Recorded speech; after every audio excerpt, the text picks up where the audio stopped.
Blessed people, hari ini saya mau bicara tentang kita adalah orang Kristen yang progresif. Tapi jangan salah paham, saya nggak berbicara tentang pengajaran dari sekte Kristen progresif. Beda. Saya mau bicara tentang kita adalah orang-orang yang sudah percaya Yesus, sudah menjadi Kristen. Sekarang kita adalah orang-orang yang harus hidup secara progresif. Nah, saya mau baca dulu Roma 5 ayat 1, sebab itu kita yang dibenarkan karena iman, kita hidup dalam damai sejahtera dengan Allah oleh karena Tuhan kita, Yesus Kristus. Jadi di sini kita sekali lagi ditegaskan, dibenarkan karena iman. Kita hidup dalam damai sejahtera dengan Allah oleh karena iman kita kepada Tuhan Yesus Kristus. Roma pasal 3 mengatakan perbuatan baik itu, perbuatan manusia tidak pernah membenarkan kita, tetapi karena iman. Namun demikian, orang yang telah dibenarkan karena iman, dia harus menindaklanjutinya dengan perbuatan-perbuatan nyata juga.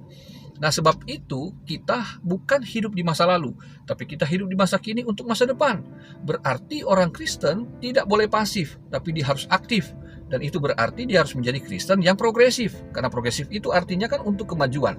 Nah, bagaimana kita menjadi orang Kristen yang progresif?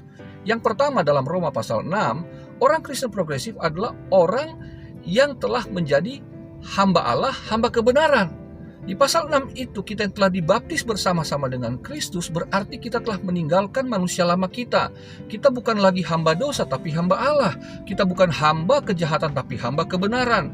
Kita bukan hidup lagi dalam perbudakan hawa nafsu dosa, namun di dalam kekuasaan perlindungan Allah. Jadi kalau dulu tubuh kita dipergunakan untuk hal-hal yang duniawi dan berdosa, sekarang tubuh kita yang diserahkan kepada Allah menjadi senjata-senjata kebenaran. Haleluya. Yang kedua, orang Kristen progresif adalah Roma pasal 8 dikatakan orang Kristen progresif adalah orang yang dipimpin oleh Roh Allah. Roma 8 ayat yang ke-14 dikatakan semua orang yang dipimpin Roh Allah adalah anak Allah. Nah, banyak orang senang membaca ayat 15 sampai 17 bahwa kita adalah anak-anak Allah, Bapa di sorga yang akan menerima hak waris dalam kerajaan Allah bersama dengan Yesus. Padahal di sana kalau kita baca teliti di ayat 17, kita menerimanya bersama-sama dengan Kristus dalam penderitaannya, dalam penderitaan Kristus. Nah, semua orang yang dipimpin Roh Allah, yang dipimpin Roh Allah itu dari teks Yunaninya sama dengan ketika Yesus dipimpin Roh Kudus di padang gurun untuk konfrontasi dengan iblis. Itu berarti setiap kita, orang-orang Kristen, akan berhadapan dengan berbagai macam-macam tantangan dan masalah, termasuk ancaman dari kuasa kegelapan. Dan kita harus menerimanya sebagai bagian dari iman Kristiani kita. Kita harus mau juga menderita oleh karena kebenaran, oleh karena iman kita. Namun demikian kita nggak usah khawatir, karena Roh Allah, Roh Kudus yang menyertai itu bukan menyertai dari luar, tapi dia sekarang ada bersama dengan kita, di dalam kita. Sebab kita dikatakan juga adalah bait Roh Kudus. Roh Kudus berdiam di dalam kita. Itu berarti saudara saya tidak akan pernah sendirian, meskipun harus menghadapi masalah dan tantangan yang berat. Yang ketiga, orang Kristen yang progresif adalah orang Kristen yang memberitakan Injil. Roma pasal 10.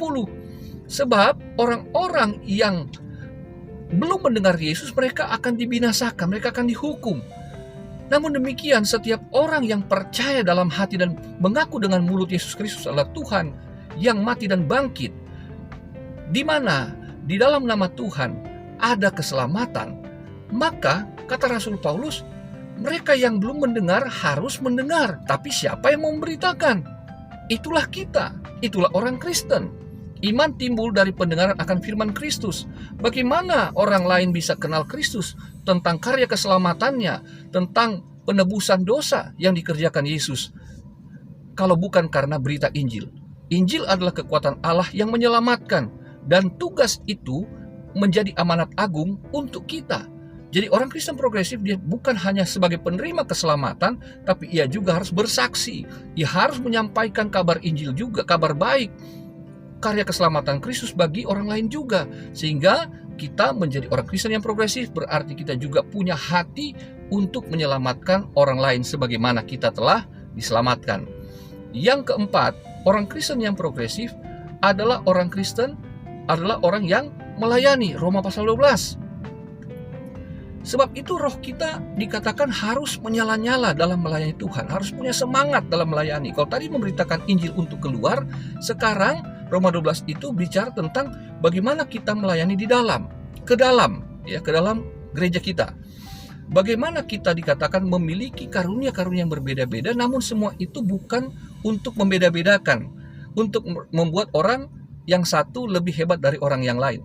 Tetapi seperti 1 Korintus pasal 12, semuanya itu adalah satu kesatuan di dalam tubuh Kristus untuk memperlengkapi gereja.